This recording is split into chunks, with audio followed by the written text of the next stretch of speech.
हाँ, moving to next point, ratios are expressed in their simplest और lowest terms. Generally जब भी हम रेशियो कैलकुलेट करते हैं तो हम उसको सिंपलेस्ट और लोएस्ट टर्म्स में कैलकुलेट करते हैं। लाइक अगर हमारे पास 20:30 का भी क्वेश्चन आएगा या 4:6 का आएगा तो हम उसको उसके शॉर्टेस्ट फॉर्म में ले आएंगे। That will how we find out the answers for ratios. Okay, तो मतलब अगर हमारे पास कोई बड़ा नंबर दे रखा है और दोनों सेम नंबर से मल्टीप्लाई और डिवाइड होके छोटे फॉर्म में आ रहे हैं, ठीक है, तो हम उसको उस तरह से उसका आंसर एक्सप्रेस करते हैं इन ऑल द क्वेश्चंस। बाकी अभी अब हम एग्जांपल्स डिस्कस करेंगे तो हमें पता चल जाएगा कि हम क्या समझाना चाह रहे हैं, ठीक है। और कोई भी डाउट हो तो आप बेझिझक कमेंट करिए और सब्सक्राइब करिए और मुझे बताइए कि आपको कोई इश्यूज तो नहीं आ रहे हैं इसमें। ओके, तो उसके बाद आप मुझे कोई भी क्वेश्चन में प्रॉब्लम हो तो वो क्वेश्चन मुझे मैसेज कर सकते हैं, राइट में कमेंट कर सकते हैं। मैं अपना मेल आईडी मैंने शेयर कर दिया है और आप मुझे अपने मेरे मेल आईडी पे अपने प्रॉब्लम्स भी डिस्कस कर सकते हैं। मैं आपको एग्जांपल्स के थ्रू समझाऊंगी और मैं आपको एक्सरसाइज का भी वीडियो इसमें बनाऊंगी। आप उससे प्रैक्टिस करिए, आपको ज़्यादा से ज़्यादा उसमें समझ आएगा करने में। Maths is the practical subject और बहुत मज़ा आता है इसको करने में। कहीं डाउट हो तो आपके पास आपके पेरेंट्स और टीचर्स हैं, मैं हूँ सपोर्ट के लिए, तो आप मुझे बताइएगा, ठीक है। तो now we can read out the second other point, the order of terms in a ratio is very important, ठीक है। रेशियो अगर हम निकाल रहे हैं तो उसमें ऑर्डर बहुत ही ज़्यादा इंपॉर्टेंट है, ठीक है। Like order of the term is very important, like 4:3 है। अगर हमारे पास क्वेश्चन में 4:3 दे रखा है तो हमें 4:3 में ही सॉल्व करना है। हम 4:3 को 3:4 नहीं लिख सकते। 4:3 is different from 3:4। Okay, we can easily verify that 4:3 is not equal to 3:4। Okay, now next and last point is, as every ratio can be expressed as fraction, therefore we can compare the ratio by converting them to fraction, ठीक है। हम ratio को बहुत easily fraction के form में लिख सकते हैं। लाइक हमने 4:3 को 4/3 लिखा है तो हम उसको इजीली किसी भी रेशियो को इस तरह से लिख के डिवाइड कर सकते हैं, ठीक है, फ्रैक्शन के फॉर्म में लिख सकते हैं, ठीक है। Now will come to the questions. अब क्वेश्चन समझेंगे तो और ज़्यादा क्लियर होगा। Example 1, we have example 1। इसमें कह रहे हैं कि there are 20 boys and 15 girls in a class, ठीक है। आपकी क्लास में 20 बॉयज हैं और 15 गर्ल्स हैं। टोटल कितने बच्चे हो गए? 20 + 15 is, yes, 20 + 15 is 35. yes, 20 + 15 is 35. तो now we have to calculate the ratio of number of boys to number of girls. Number of boys को नंबर ऑफ गर्ल्स का रेशियो निकालना है। क्या आएगा? Ratio of number of boys to number of girls क्या आएगा? बताइए बताइए बताइए। What is ratio of boys to number of girls? 20:15. We'll divide the 20 and 15. It will come 4/3. So we will write 4:3.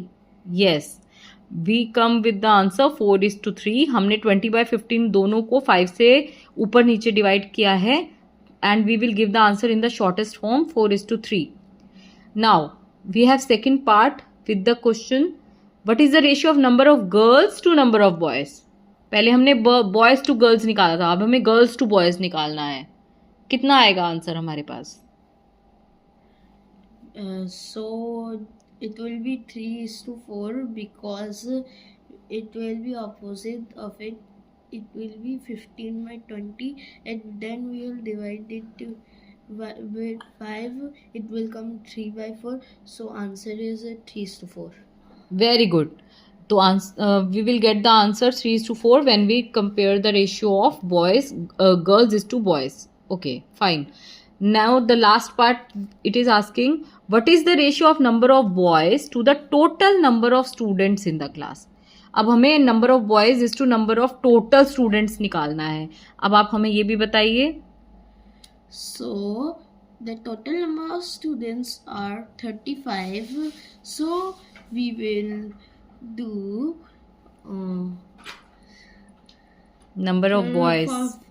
4:7. We will divide 20 and 35. It will come 4:3.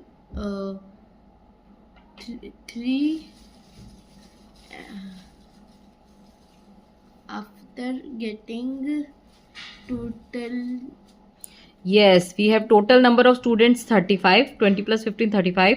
And when we find out the ratio of boys to number of students, it is 20 upon 35. That is 20 upon 35. Both are divisible by 5. So we will divide numerator and denominator both by 5. We will get the answer 4:7. Great. Now we move on to the next part. We have the question, find the ratio of each of the following in the simplest form. अब simplest form में निकालने का मतलब यही होता है कि हमें सबसे छोटे फॉर्म में रेशियो निकालना for है. example, the first part is coming 30 minutes to 2 hours. The solution of it will be Wait, let जैसे me explain. As 30 minutes is to 2 hours are both in different units. ठीक है, तो ये भी minutes में है, ये आवर्स में है. अब या तो हम इसको आवर्स में कन्वर्ट करें या इसको मिनट्स में कंपेयर करें ताकि हम इसका रेशियो सिंपलेस्ट फॉर्म में निकाल सकें. तो we will convert one, as we all know 1 hour है 60 minutes, तो 2 hour है 120 minutes. तो ratio of 30 minutes to 2 hours is 30 upon 120. 30:120 is the answer, and we divide both of them by 30. Okay, because they both are 120 is divisible by 30. 3 4s are 12, and 0 is cancelling itself in the numerator and denominator.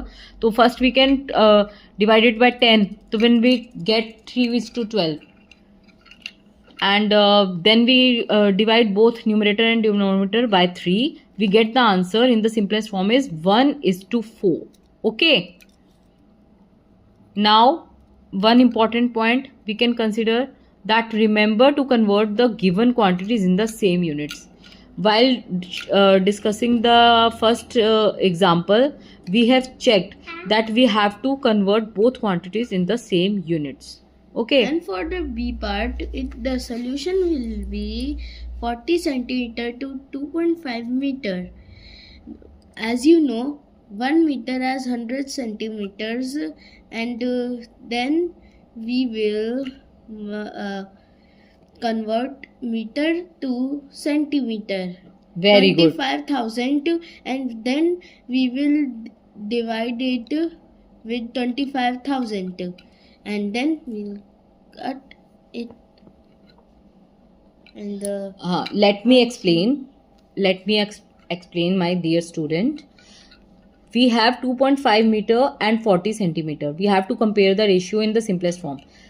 As we all know, 1 meter has 100 centimeter. Okay, then how we have to do it? 1 meter is 100 centimeter. So we will convert 2.5 meter into centimeter by multiplying 2.5 into 100. Okay, when 2.5 into 100 comes to 250 centimeter. I hope you all know how it comes to 250 centimeter.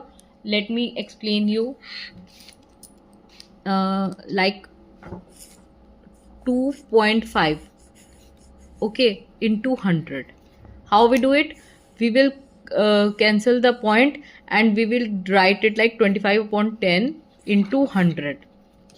Now we will cancel 0 from numerator and denominator, and will come up to 250 centimeter. Okay, by this way we will make the units same. Okay, like 250 centimeter we have here, and already we have get 40 centimeter in the question. So we have to take out the ratio of 40 centimeter is equal to 22.5 meter. We have to divide 40 upon 250. Okay, now same, we have to cancel 0 from numerator and denominator, and other 4 and 25 are not divisible in any way. Okay, तो they have nothing in common, तो we will leave the 4 and 25 as it is and we will divide both numerator and denominator by 10. Okay, अगर आपको language समझने में कोई problem आ रही है, अगर आपको लग रहा है कि मैं पूरा वीडियो हिंदी में बनाऊं, तो प्लीज़ आप मुझे कमेंट करके बताइएगा. अगर आपको कुछ हो रहा है तो मुझे कुछ भी प्रॉब्लम नहीं है हिंदी में बोलने में, ठीक है. और अभी आप इसको ये समझ लीजिए कि 40/250 को हमने दोनों को 10 से डिवाइड कर दिया है, क्योंकि 4 और 25 में कुछ भी कॉमन नहीं है, कहीं किसी टेबल में नहीं आते हैं दोनों, तो इनका हम आंसर लिख देंगे 4:25. I hope it is clear. Now we move on to the next part. We have to calculate the ratio of 75 पैसा is to 2 rupees. Okay, 75 पैसा 2 rupees में है और दोनों की यूनिट अलग हैं, तो we will convert 2 rupees to पैसा. As we know 1 rupees has 100 पैसा.